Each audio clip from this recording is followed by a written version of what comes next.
പടം ഗംഭീര പടം എന്ന് വേണം പറയാൻ. കാരണം ഞാനൊരു മമ്മൂക്ക ഫാനാണ്. എന്നിരുന്നാലും ഞാൻ പടത്തിന് കയറിയത് അത് എന്തെങ്കിലും ഉണ്ടാവും എന്ന് വിചാരിച്ച് തന്നെ കരുതുക. അതെനിക്ക് 100% ഈ സിനിമയിൽ നിന്ന് കിട്ടിയിട്ടുണ്ട്. പ്രത്യേകിച്ച് എടുത്തു പറയുകയാണെങ്കിൽ മോഹൻലാലിൻ്റെ ഇൻട്രോയിലുള്ള ബിജിഎമ്മും കാര്യങ്ങളും ഒക്കെ ഗംഭീരമായിട്ട് വന്നിട്ടുണ്ട്. പിന്നെ അതേപോലെ തന്നെ ഇത് ലെങ്തി പടമാണ്. അതൊരു 3 മണിക്കൂറിൻ്റെ അടുത്ത് ലെങ്തിയാണ്. പക്ഷേ എനിക്കതൊന്നും ലെങ്തി ഫീൽ ചെയ്തില്ല. അതാണ് ഒന്നാമത്തെ ഒരു പ്ലസ് പോയിൻ്റായിട്ട് എനിക്ക് തോന്നുന്നത്. പിന്നെ സെക്കൻഡ് ഹാഫിൽ ഒരു ഫൈറ്റും കാര്യങ്ങളുണ്ട്.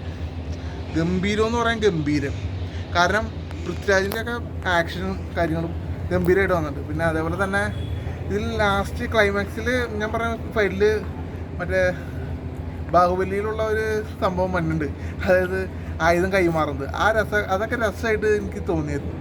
എന്നിരുന്നാലും പടം ഗംഭീര പടം. തേർഡ് പാർട്ട് ഉണ്ടാവുമോ? തേർഡ് പാർട്ടിലേക്കുള്ള ഒരു ലീഡ് ഇട്ടിട്ടുണ്ട്. അതായത് ലാസ്റ്റ് ഇതിലൊരു ക്യാമിയോ വന്നിട്ടുണ്ട്. അത് തിയേറ്ററിൽ നിന്ന് നിങ്ങൾ കണ്ടു നോക്ക്. കാണുമ്പോൾ അതിൻ്റെ ഒരു എഫക്റ്റ് നമുക്ക് കിട്ടും. പിന്നെ L3 എന്നും പറഞ്ഞ് എഴുതി കാണിക്കണമുണ്ട്. എന്തായാലും എമ്പുരാൻ വന്നത് ഒരു 5 വർഷത്തിന് ശേഷമാണല്ലോ. അപ്പോൾ തീർച്ചയായിട്ടും ഉണ്ടാവും. കുറച്ച് സമയം എടുത്താലും വരുമെന്ന് വിചാരിക്കണം. കാരണം ഇതിൽ പിന്നെ എനിക്ക് പടത്തിൽ ഒരു എന്തൊക്കെ പറയണം, ഒരു ഇമ്പ്രഷൻ ഉണ്ടാക്കാണ്ട് പോയതെന്ന് പറഞ്ഞാൽ ഇതിലെ വില്ലൻ, ഒരു കൊറിയൻ ചൈനക്കാരൻ വില്ലൻ എന്നൊക്കെ പറഞ്ഞാൽ എല്ലാവരും വന്നില്ലേ, ആ വില്ലൻ്റെ ഒരു ഇൻട്രോ വന്നപ്പോൾ ഒരു എന്താ പറയണ ഒരു നമ്മൾ സോഷ്യൽ മീഡിയ ചർച്ച ചെയ്ത ആളല്ലാത്തത് ആ ഒരു ഹൈപ്പ് ഇല്ലാത്തതുകൊണ്ടാണ്.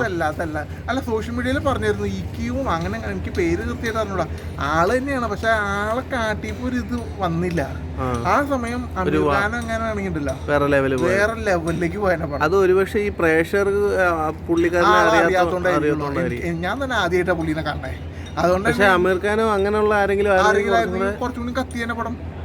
ഈ ഫസ്റ്റില് മമ്മൂക്കയുടെ വോയിസ് ഓവർ എന്തെങ്കിലും ഉണ്ടോ? ഇല്ല, ഞാൻ അതാണ് പ്രതീക്ഷിച്ചു വന്നത്. മെയിനായിട്ട് തുടക്കത്തിൽ മമ്മൂക്കയുടെ വോയിസ് ഓവറും ഇല്ല. ഞാൻ ബാസുക്കയുടെ ട്രെയിലറെങ്കിലും കാട്ടുമെന്ന് വിചാരിച്ചു, അതും കാണിച്ചില്ല. എന്തായാലും പിന്നെ പ്രതീക്ഷിത മമ്മൂക്ക വരും തന്നെയാണ്. കാരണം ഇപ്പൊ പലരും പറയണ്ടേ ഖുറേഷി അബ്രാഹം അതിൽ ഹൈഫോണൊക്കെ ഇട്ടിട്ടുണ്ട്.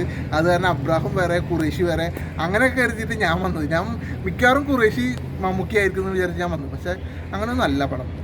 ഈ പടം ഫുള്ളും ഒരു മോഹൻലാൽ തേർഡിലേക്ക് വെക്കാനുള്ളൊരു എന്താ ചെയ്യണേന്നൊന്നും പറയാൻ പറ്റില്ല. ഇനി പൃഥ്വിരാജ് ആയതുകൊണ്ടൊന്നും പറയാൻ പറ്റില്ല.